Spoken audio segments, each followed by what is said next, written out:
It's time to start Bruce's battles, where my shark hybrid Bruce will be going around the world, challenging all the most popular hybrids that never got a chance to fight Vex.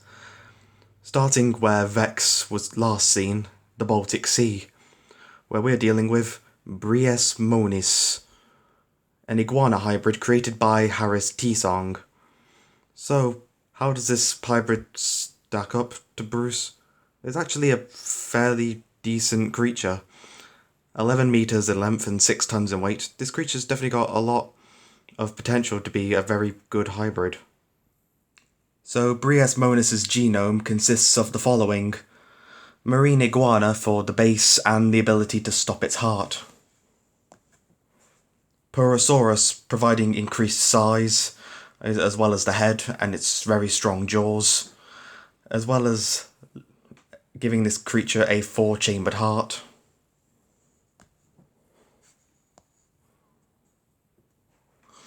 The Neoparadoxia providing enlarged incisors, as well as claws on the back flippers. And the southern elephant seal, which provides quite a few contributors. I might miss some, but I'll try to list them all off. Provides a flexible spine, as well as enhancements to the brain, claws on the flippers, and the respiratory system, which allows this creature to die for longer. There is another feature on this, but we'll talk about that a little bit later. So on the surface, Briesmonis seems like a very powerful iguana hybrid, with strong jaws, clawed flippers, and the fact that it's bigger than my hybrid should mean that it could put up a good fight, right? Well, there are a few big glaring weaknesses I'd like to point out. The first one being this hybrid's actual breathing capabilities, because it's not fully aquatic.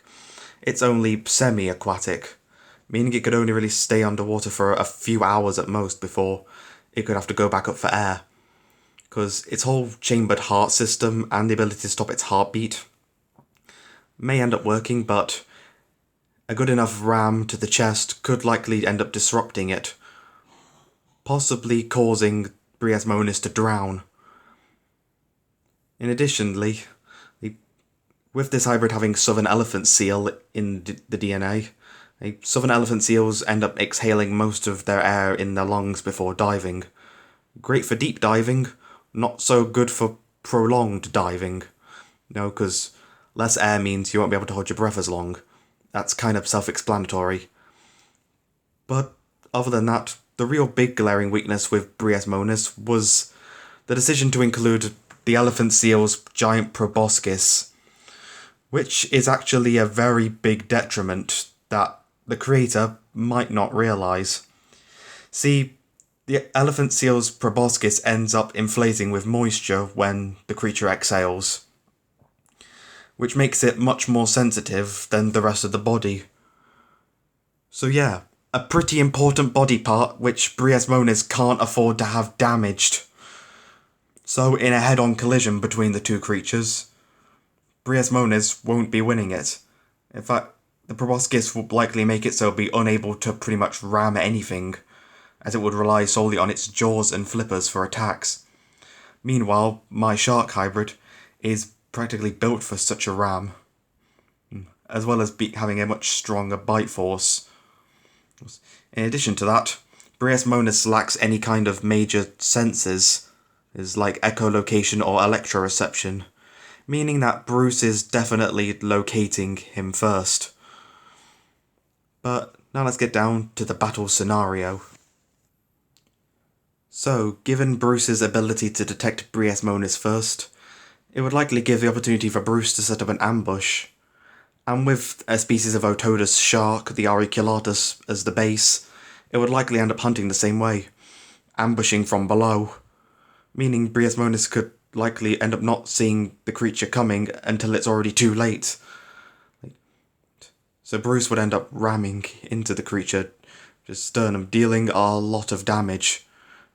Briesmonis would likely be able to counterattack and manage to shake off the initial ram, but then in a head-on collision, it ends up damaging the creature's proboscis. It's leaving this creature fairly disoriented as it continues to get rammed and in the chest. Briesmonis ends up trying to go up for air, but just before it can reach the surface, Bruce grabs it, pulls it back down, and proceeds to devour the creature, its teeth easily crunching through its crocodile-like armour. And eventually, Briesmonis is no more. So yeah, despite Briesmonis' size advantage, Bruce would likely end up pulling off the win. Now that's not to say Briesmonis couldn't beat Bruce. I mean, if you actually end spotting him coming, it could very well be a much more even fight. He could likely end up taking down Bruce. But he would likely also succumb to the second one, the third, the fourth, the fifth. Yeah, this is the part of my secret weapon that I'm going to reveal now. Now, for those of you who haven't watched The Future is Wild, this creature is essentially based off the future shark that was in that show, the Sharkopath. And just like the sharks in that show, well, thanks to contributions from the bottlenose dolphin and the sailfish, my hybrid is able to hunt in packs, signalling each other with the bioluminescent patches on their flanks. I will go more into detail about how the pack hunting actually works in the next episode of Bruce's Battles, because pack hunting there is practically going to be a necessity for the kind of opponent that we'll be facing. So that's the climax of Bruce's first battle. You did a good job, Harris T-Song, but unfortunately, Briesmonis has got a few big glaring weaknesses. I mean, remove the proboscis and it's probably a completely different game. It wouldn't be nearly as... well, what's the word? I don't really want to say weak, that sounds a bit rude. It wouldn't be as handicapped, if that works. So, anyways. So now, the Baltic Sea has pretty much been claimed, for now, by Bruce. But he won't be staying. Him and his pack will be moving on to much bigger targets.